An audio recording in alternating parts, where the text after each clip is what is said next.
Bonjour, je m'appelle Béatrice et je suis voyante ou médium. Je vais essayer de vous expliquer par cette vidéo ce que vous ne voyez pas habituellement, puisque nous ne nous connaissons que par téléphone. Tout d'abord, il faut savoir qu'une voyance ne peut se faire que lorsque mon cerveau entre en fonctionnement mode ondes alpha. C'est dans cet état-là que se produisent les phénomènes psy. C'est un état de conscience que les scientifiques définissent comme se situant à la lisière du rêve et de l'état de veille.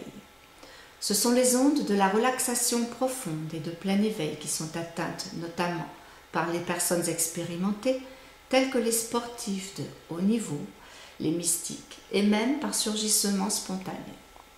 Les ondes alpha favorisent les ressources mentales et au moment où elles prédominent, on est calme et à l'aise. Les ondes alpha jettent un pont entre conscient et préconscient.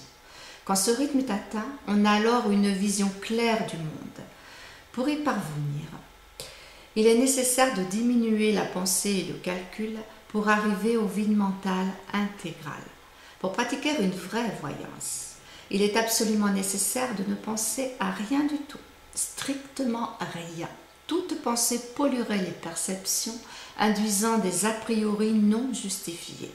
Une voyance est tout sauf un raisonnement. On ne s'appuie sur aucune réflexion ni déduction. Par conséquent, non, la voyance ne fatigue pas. Il est possible d'enchaîner les consultations sans aucune fatigue mentale, puisqu'il faut juste laisser venir les images, les sons et parfois même les odeurs. Au moment où je commence ma consultation, je me trouve alors en état de connexion avec le monde et autrui.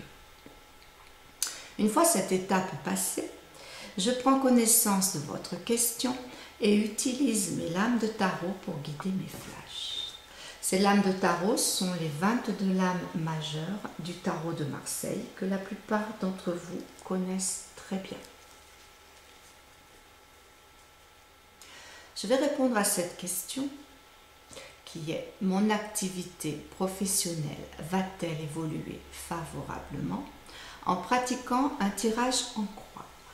Je vais donc choisir au hasard 4 lames parmi les 22 et je vais les disposer en forme de croix. Une sur ma gauche, une en face à droite, une au-dessus et une en dessous. Sur la gauche, nous avons ce qui est pour, ce qui est favorable. Ici, j'ai sorti l'étoile. L'étoile apporte la chance, l'inspiration. Elle protège et guide. La consultante démarre une période de chance. L'étoile est favorable aux artistes. En face de l'étoile, ce qui est contre, j'ai le chariot. Le chariot impose la maîtrise de soi-même et exprime le poids des responsabilités. Le chariot permet aussi le mouvement. Ici, on met en garde contre la vanité et l'orgueil. Il ne faut pas vouloir précipiter les choses, ni mésestimer la difficulté de l'entreprise. Il faut savoir écouter les conseils et donc rester humble. En intervenant, c'est-à-dire en haut, nous avons le mat. Le mat va permettre la libération. Il devient maintenant possible de régir son destin. Le mat conduit aux vérités supérieures, permet de formuler une intuition. En résultante, c'est-à-dire tout en bas, nous avons l'amoureux. La réponse à la question informe la consultante qu'elle sera en mesure de révéler son talent.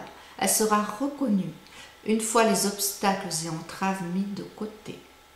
En synthèse, c'est-à-dire par addition de la valeur numérique de chacune de ces lames de tarot, on obtient le 3. Le 3, c'est l'impératrice. La consultante possède déjà la réponse à sa question. Elle possède toutes les ressources en elle pour mener à bien son projet professionnel. Il ne faut plus douter et rester dans la confiance. L'impératrice protège. La consultante sortira de toutes les situations chaotiques et acquérera la lucidité. L'impératrice apporte une meilleure compréhension de soi ainsi que des autres. Ce tirage correspond clairement à la question posée. Sachant que la consultante travaille dans le domaine de la voyance, elle ne doit avoir aucun doute sur la voie choisie. Mais bien souvent, les réponses aux questions posées ne sont pas aussi évidentes. Il est nécessaire alors de recouvrir les lames tirées par d'autres cartes et d'en tirer une interprétation plus approfondie. Cette présentation est maintenant terminée. J'espère qu'elle vous a apporté un aperçu concret de ma manière de procéder.